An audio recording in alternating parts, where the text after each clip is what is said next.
Yes. Can I help you? Are you going to do the review?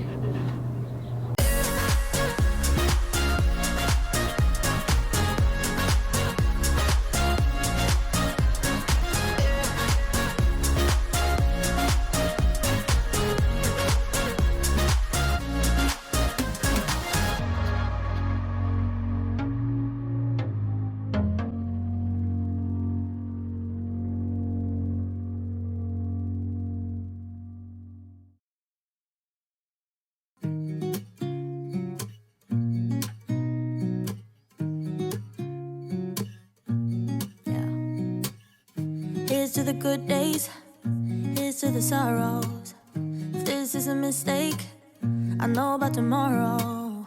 I don't wanna fight no more, cause I don't feel the need no more, no. Just wanna make it stop.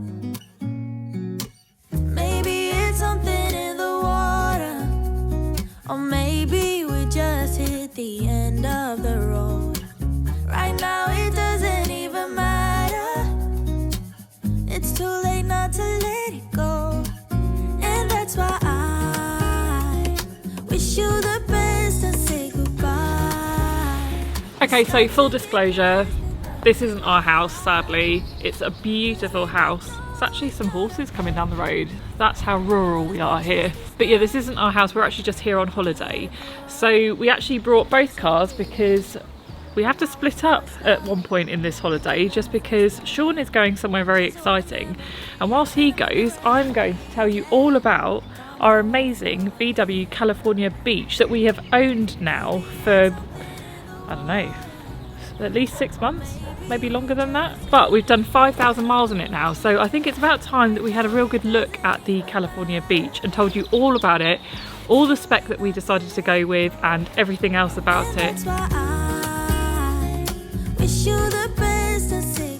Well, it seems only right to start at the front. So this is the VW California Beach T6.1. Now it's a 2-litre diesel, that's 150 horsepower. Now I know a lot of you have been a bit confused as to whether you should go for the 199 horsepower or the 150. Once again, we've gone for the 150 horsepower because we have always found that engine to be more than powerful enough for something like a camper van. The engine is then mated to a 7-speed DSG gearbox, which again we have always found to be superb in both this one and our old T6. One of the biggest upgrades that we wanted to go for was LED lights. We didn't have that on our old T6 and we really wanted it for our T6.1 because we just didn't think that the standard lights on this were up to scratch. So we went for the LED lights on this one and they are super bright. They are fantastic. I really like them. Would always recommend this as an upgrade.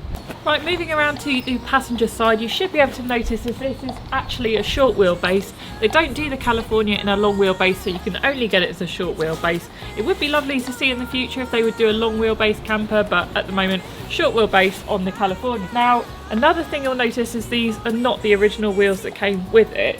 These are some SuperMetal wheels that we got fitted with some Bilstein 16 suspension. That's in a different video. You're welcome to watch that. I'll put that link in the description below. So the wheels that actually came with it were alloys. They were the Woodstock 17-inch alloys. They were black, diamond turned surface. They were really cool. And to say they were free was fantastic. So yeah, we did get them changed. They were lovely wheels, but I think these are cooler.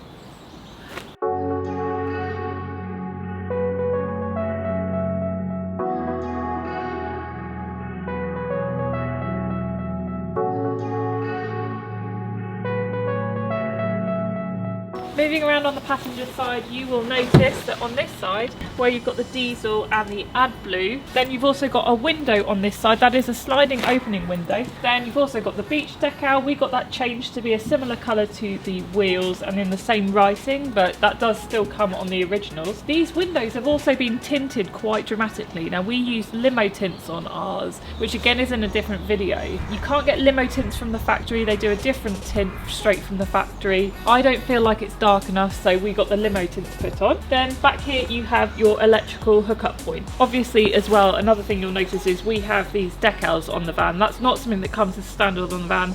Again, that's something that we put on ourselves, and you'll notice it's on our logo colours. And sadly VW don't quite do a van called the ABusAndBeyond spec yet, but you know, if you're watching VW, might be worth thinking about.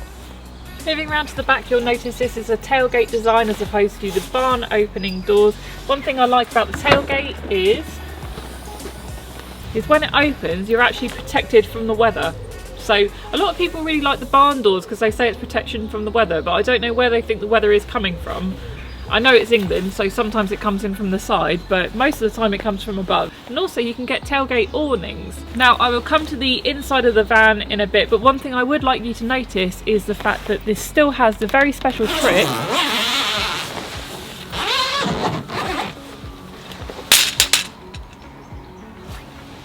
part of it, of hiding the outside chairs in the tailgate. Very clever.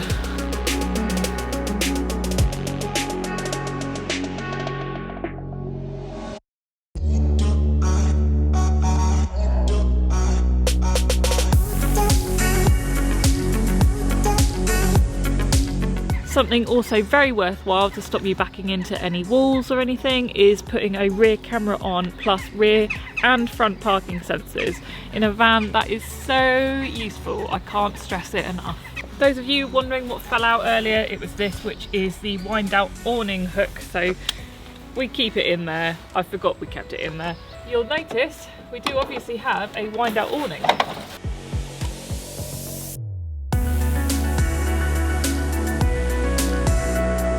Anyway, you get the idea of that. So on the driver's side, you'll notice that there is the opening to the cabin area. Now, people sometimes don't like that because it's technically opening into the road in the UK. If you're travelling in Europe, which we try to do quite a lot, you'll find that it's actually a bit more convenient having it on that side. It's not something that's ever bothered us in both the T6, which again was on this side, and the T6.1. Another thing to note is that there isn't a sliding window on this side. We didn't specify it because we didn't really see any point in doing so, because most of the time we have it open because we want to see the world outside. You can actually specify that if you want to. You've also got the lovely decals that they've now got saying California on the side of the vans, but that's enough of the outside, isn't it? The best bit is inside. Come with me.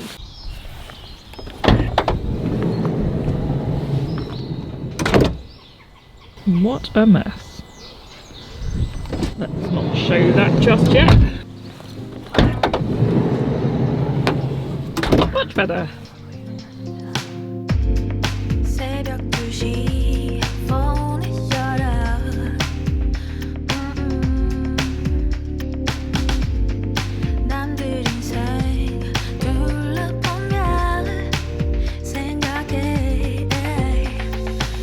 Well, the first thing to look at is the fact that this is an exceptionally lovely space to drive in.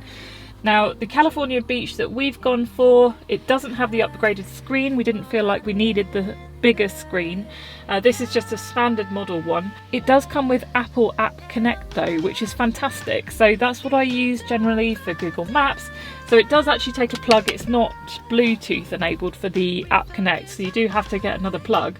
However, we always just leave this in the car as a result, so I can listen to audiobooks on the go, I can listen to my Spotify account, I can listen to iTunes if I wanted to. Obviously Google Maps is fantastic, plus you have things like Waze, so you can use all the different apps that you want in order to have the best system going. So that's a really good system, and the fact that it's a free option is even better. As I said before, it's a 7-speed DSG gearbox. We've never had an issue with it. It's always been really good. The only thing I would say is sometimes the engine is a little bit laggy, in the sense of when you put your foot down, there's always a moment before it goes. I don't know if that also comes from the fact that our other car is a Tesla, so you know, you put your foot down on that and it just goes. So it feels like quite an extreme difference between the two, but I've never actually found it to be a safety issue at all. We've got cruise control on this one, plus it will look at the distance between myself and the car in front. This is actually a better system in this car than the one on the Tesla, I think. The car seems to very easily stick to the car in front, as opposed to sometimes the Tesla just decides that there's a bridge, it must be a car, let's throw the brakes on. It's terrifying. This thankfully doesn't do that. One thing that's interesting is we've got cup holders up the top now. They used to be in the middle console. I guess there's now more room underneath. I did like the storage that used to be underneath in the T6, so it's a bit of a weird upgrade for me, the T6.1 Plus. Over here there's not enough room for the manual to fit in this bit. It just seems a bit, it doesn't fit in the glove compartment, so you have to put it up top. It just seems a bit weird, and it doesn't properly fit up there either.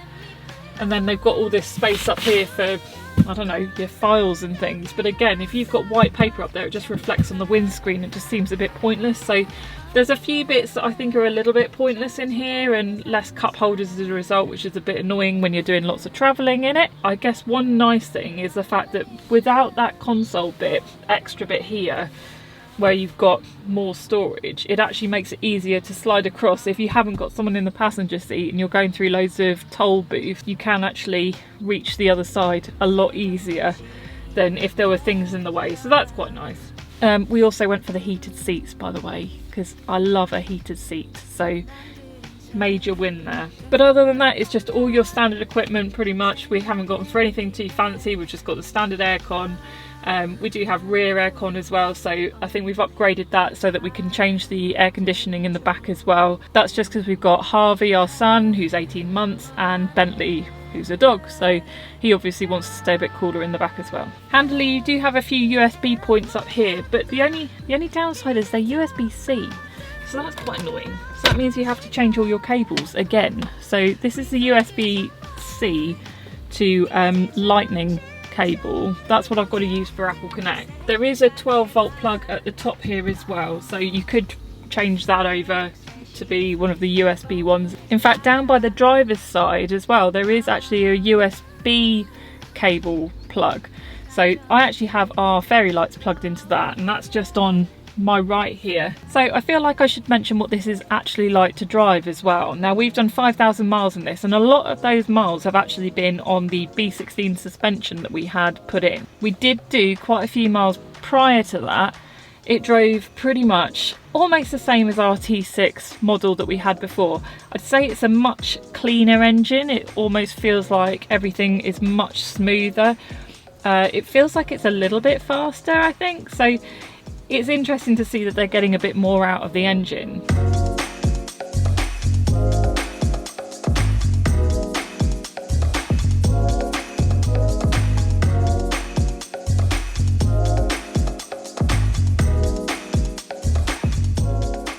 Before I show you the incredibly clever 4-berth cabin and hidden kitchen area, I'd like to take a moment to speak about today's sponsor, Rosetta Stone. One of my all-time favourite European countries to visit is Austria, and their local language is actually German. Now, I did actually try to learn German at GCSE, but unfortunately I ended up getting an E. Now, that says to me that traditional learning methods don't really work for me. But with Rosetta Stone, I've been doing fun little 10-minute lessons 3 times a day, and that's been really helping me to both listen and understand German, but also speak it. The best bit for me is the fact that I can do this all on an app that's on my phone. Now, that app is also available on your desktop or your tablet. And the great thing is you can pick it up and just do it if you've got a spare 10 minutes throughout the day. Another amazing feature is it's got true accent, so it actually scores you on your pronunciation of each of the words. Die Kinder schreiben nicht. Die Kinder schreiben nicht. Die Frau fährt. Die Frau fährt. There's an impressive 24 languages available on this impressive, innovative learning app, and you can get lifetime subscription to this of all 24 of those languages for £179 at the moment, which is an absolute bargain. So you can learn as many of those languages as you like. Non, non, non, je m'appelle Sean. J'habite à Angleterre, à bord de la mer. Où est la piscine? Passez le pont, tournez à gauche. Dans la bibliothèque. So check out our special link in the description below if you want to give Rosetta Stone a try, and you could learn the basics of a brand new language right in time for your summer holiday trip. Right, let's get these seats turned around and talk about the cabin area, where you'll find that there are 5 seat-belted seats and 4 beds in this tiny van. So what makes this tiny van into a much bigger van? Well, the roof goes up.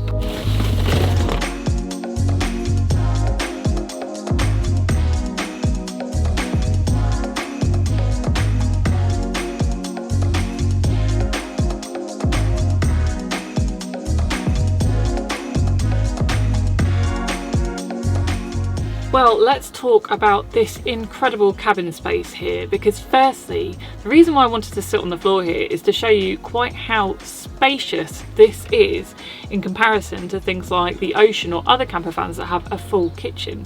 Now, the cleverest trick about this camper van, it has a 1-burner hob, but it's exceptionally well hidden. I really genuinely think this is the biggest selling point of the California beach. So you've got 5 seat-belted seats, but you also have essentially a full kitchen here.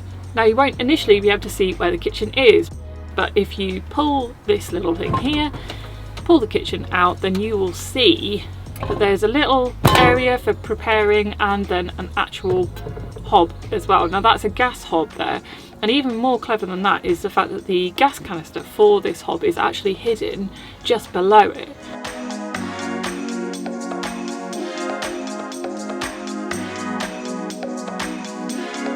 Now, just above that gas canister, you'll also see that there's a 3-pin plug and a 12-volt plug. Now, the 3-pin plug isn't on an inverter, but obviously when you're plugged in, you can use that 3-pin plug. Then underneath the kitchen area, there is also a massive bit of storage space.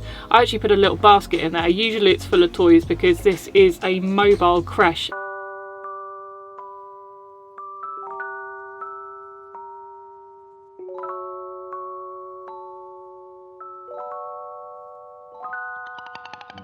So there's a few other notable tricks in the cabin area. You'll notice just above the kitchen area there is in fact a sliding window that is useful to let the smells out if you're cooking anything like fish or whatever. So that's useful to have just above the kitchen area. Like I said before, you can actually have a sliding window on the other side if you want to.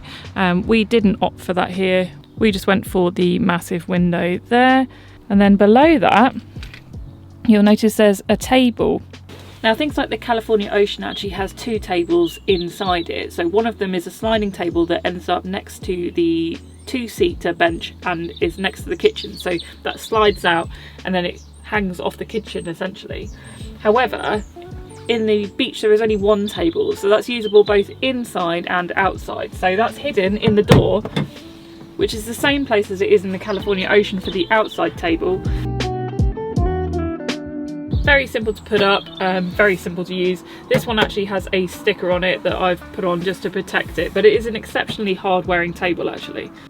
One thing you might notice is there is actually a few additions on the bottom of this table. Now, these hooks here, if I just pull this one out, it actually turns around, you can fit it like that, and the same on this side.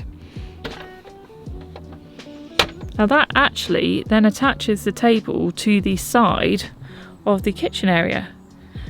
So you can actually attach it that way, and alternatively there are these slightly longer ones here, and the slightly longer ones there can actually attach from this end instead. So that's good to see. You can actually attach it to the kitchen if you wish to. And you'll notice if you do attach it to the side of the kitchen, you don't actually need the other legs, so you get loads of floor space still. You still need 2 legs on this side obviously, but the other attachment attaches like that to the kitchen, so you've got even more workspace. The other thing to note with these windows is the fact that they've all got complete blackout blinds. They are absolutely, completely closed. There's no gaps in them. Completely built in, they look really good, always work.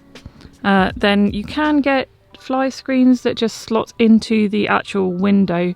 We haven't got them in this case, but there is something that you can get for that.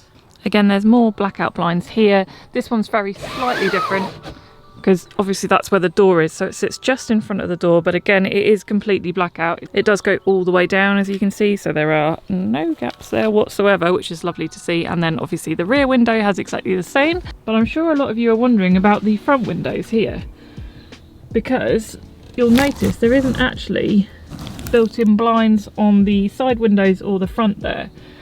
Now, in the Ocean there are actually blinds that pull out from the side, but they haven't put them on the beach. Instead they've given us this. Now this is kind of good to see in a way, because on the Grand they have a similar sort of problem as in the California Grand, and you basically had tent poles and things like that you had to build your own tent thing to put on the front window. This doesn't have tent poles, this has these sort of foamy bits at the bottom. Now I haven't tried this on the front window yet, but I'm going to try it now. Okay, well you know what, it's not the worst one I've ever seen. The worst one is still the one where you have to basically build a tent. But it is, you know, it's not blackout, but no one can see in. And then as usual, the side windows are these magnetic ones. And I'll just launch it at the window and that's how it works. There you go. So that is the window coverings. I've not done that one. It's exactly the same as that one. You don't need to see it. And we actually have a carpet down here. It's in 2 pieces at the moment because when the rear seats, these ones over here, are moved forward to make the bed, you can put one carpet on top of the other. Now underneath is just this plain grey flooring. It's very hard wearing. We decided to go for that because it is hard wearing, and also we mostly put a carpet over the top of it. It has runners along the floor as well there. One of the most useful features that we found is the fact that they've got these tie-down cables here. Now you can see we've got something attached to this one. This is actually a seatbelt for Bentley. So we attach it to a harness when he's in the car, and then he's secure in the cabin area. And like I say, there's so much room in here. It's very easy to fit Bentley and all of us in the van when we're travelling. Now the California Ocean actually had quite a bit of storage space underneath here. Now what they've opted for here, because this is a 3-seat bench seat, it's slightly different because the California Ocean is just a 2-seat, so they had to do something a little bit different. They've actually got these little cupboards that flip up like that, and then trays come out. Now these trays actually sit up on rails, and that's so when the chair moves forward and backwards, the trays actually go with it. So there is actually a gap just under there, so it doesn't scrape along the floor. And that's good because then if you move the chair forward and backwards, then the little trays go with you. Now you'll notice how much space there is in here, but there's not just space down below, there's actually space up above as well. There's plenty of headroom, and I can stand up very easily in here. There's tons of headroom, and that's all because of the pop top, but also that's where one of the beds is hidden. So here is an enormous, essentially, for a camper van, bed. Now you'll find actually in the Californias, the bed upstairs is actually bigger than most conversion companies' pop-top beds are. You just get a bit of extra space down the sides that you don't tend to get with the pop-tops that are on conversion. So that's really nice to see. We've got a net here that stops your pillows falling out. That attaches to the roof up there. That also supposedly stops kiddies falling out. However, it is quite bendy.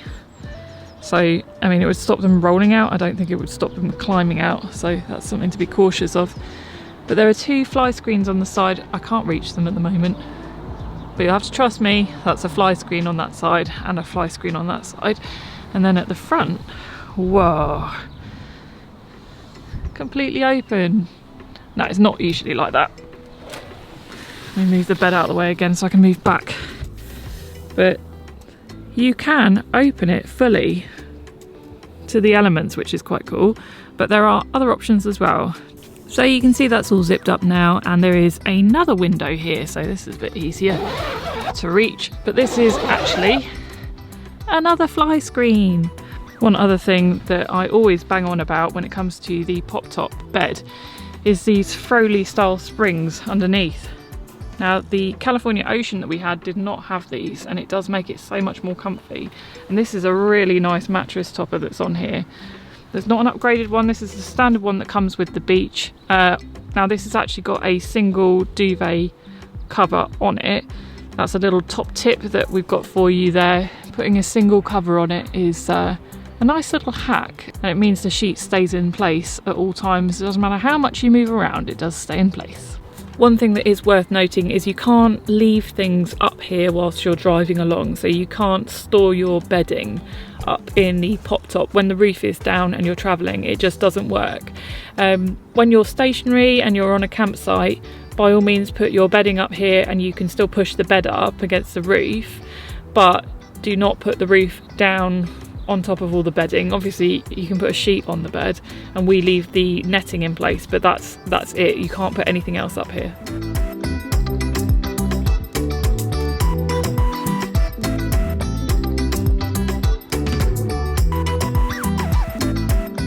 One of the reasons why we upgraded to the T6.1 California Beach was because the downstairs bed, where it's a 3-seater bench seat, actually turns into an absolutely enormous bed, especially for a camper van, and that's because you don't have the kitchen area as well. So I'm going to show you now the downstairs bed, which is so super impressive. Right, you have to put the kitchen away first in order to build the bed.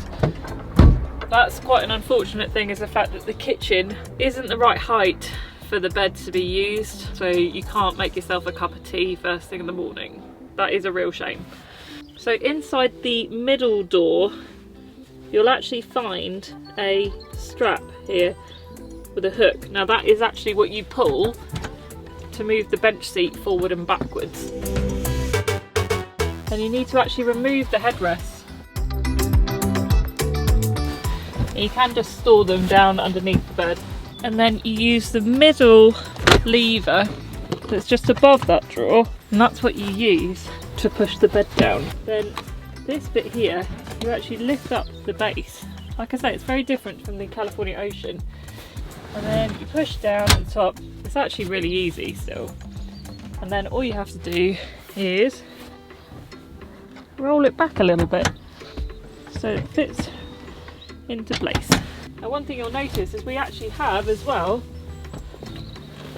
in this case, got the comfort mattress for it. There you go. This is an absolutely enormous bed.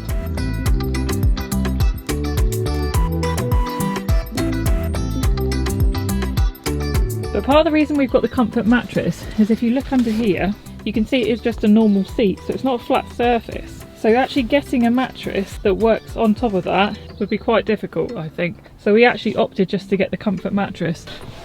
Oh, I am done.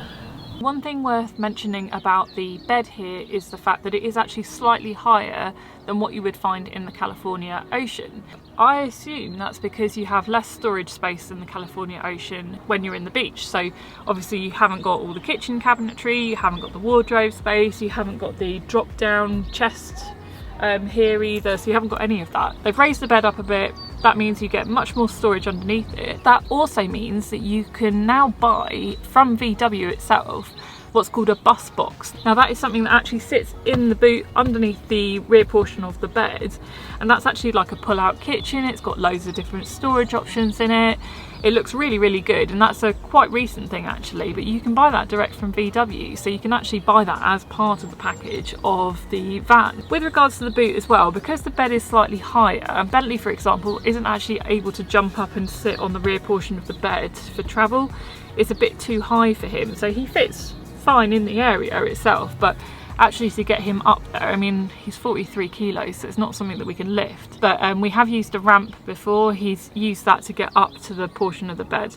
It is a lot higher, and also sometimes we've found that when we've had boxes underneath the boot area, it's pressed against, there's like a clip or something in this bit, and you can move the different parts of the rear portion of the bed around to fit taller objects in, so that actually folds up. I'll show you in a minute. But sometimes that clip has hit it, and therefore the portion of the bed has come down, so we've actually stopped using that to have Bentley travelling in. He now travels in the main cabin area. So let's now use this opportunity to look at the storage at the back whilst the bed is still in place. So you can see from this angle how massive the bed still is. Underneath, that is an enormous amount of space. Absolutely tons of space there. Oh, one of my doors has fallen off, clearly. So you can see actually, that will probably help. You can see the back of the drawers there, so you have actually got access from the back as well, hence why my door fell off. That just clips back on. So you can see underneath as well, there are all these different parts to the rear portion of the bed. Now that's so that you can clip things up and out the way. And this is again why the mattress is folded into so many pieces, because, let me lift it, you can do things like that, which mean that you can put very tall things in the back here. So yeah, you can see there's quite a bit less space here. Once you've got the comfort mattress in, there's really not that much space there. The comfort mattress takes up quite a lot of space along the back, and it is quite thick. I mean, it's all it's all into different pieces, so you can unzip it, zip it up, that kind of thing. So if you just want part of it on here, you can do that and then just store that elsewhere, but then you have to store it somewhere, so this is why we just leave it in the van. You can see what I mean about the kitchen though. Unfortunately, you just cannot pull that out. That just won't work when the bed is out. That is unfortunate. Maybe in a future version they'll do it so that you can actually have a cup of tea in bed still, but sadly not in this one. But to give you an idea of how big this really is, let's use some golden retrievers. Well, the stubborn one, this one, is refusing to get on the bed, but you can fit one very big golden retriever and one slightly smaller golden retriever quite happily on the bed. You all seem pretty chilled, don't you? Why won't you get on the bed? You can tell which one of these is used to camper van travel. He's made himself right at home already. But yeah, tons of space, and more than that is there's actually quite a lot of space on the floor here as well, in the gap. So you could quite happily put a toilet down there. I mean, Pilot's in the way at the moment, but there is actually quite a bit of floor space down there. Certainly for a dog to have a sleep down there if they wanted to. Why are you so close? You're making it look tiny. Look at that. We've got 3 golden retrievers on the bed now. And I expect you could probably fit a few more, but I've run out of golden retrievers, so I can't really show you. There you go. Good, isn't it? Good reviewing skills.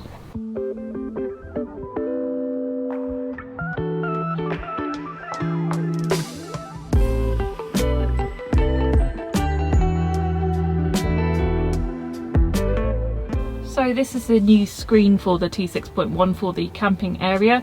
On the first screen you'll see how much battery life there is left based on how much energy you're using at the moment. This is -1 amp, so obviously it's going to be quite high.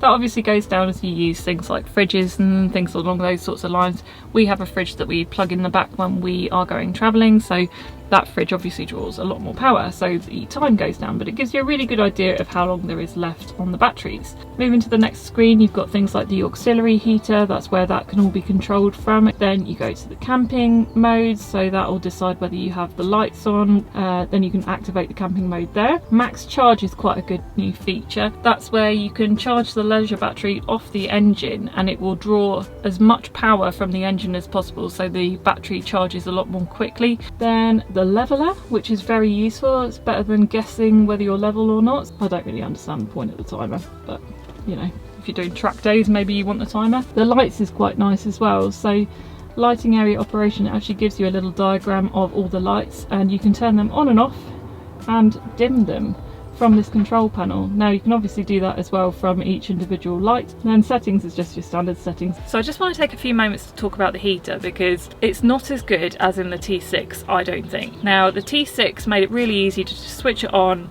and off just using one button on the control panel. This one you have to actually go into to turn it on and off and use part of the programming and things like that. And one thing a few people have noticed is the fact that I think the thermometer for the temperature in the van is quite near the actual heater, so it gets tricked into thinking sometimes that it's warmer than it actually is, so you have to put the heating up in order to keep it at a higher temperature. So it's not as efficient as in the T6. We didn't really go above a 4 I think in the T6, and I think it goes up to 8. Whereas in this I can imagine you would go a lot higher just to counteract that. So again, that's something to bear in mind. I think over time we'll get better at using it. At the moment it still seems like a bit hit and miss as to whether it works as well as what the T6 did. That doesn't mean it doesn't work well, it does, but I feel like the T6 system was better than what they've done with the T6.1, so it's almost like they've put too much technology in the T6.1 for the heater. It's a little bit of a sticking point, but it's okay.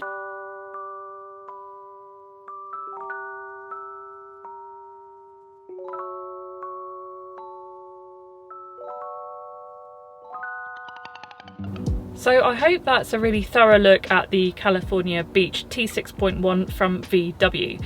We absolutely love it. Now we don't use it that often as a camper van. Obviously we have got the Crafter that we're going to be using in the future for our long journeys. However, something like this, we've got a fridge that we can use, we have travelled in it, we can use it for shorter journeys, it's great for getting around little villages, towns, and you could easily take something like this to Europe and further. But let us know what you think in the comments, and please don't forget to like and subscribe if you're not already. It really helps out this channel, helps us get hold of more vans like this to show you and give you a really detailed look at what it's like to own a van like this. Thank you very, very much for watching, and we will see you very soon. Bye.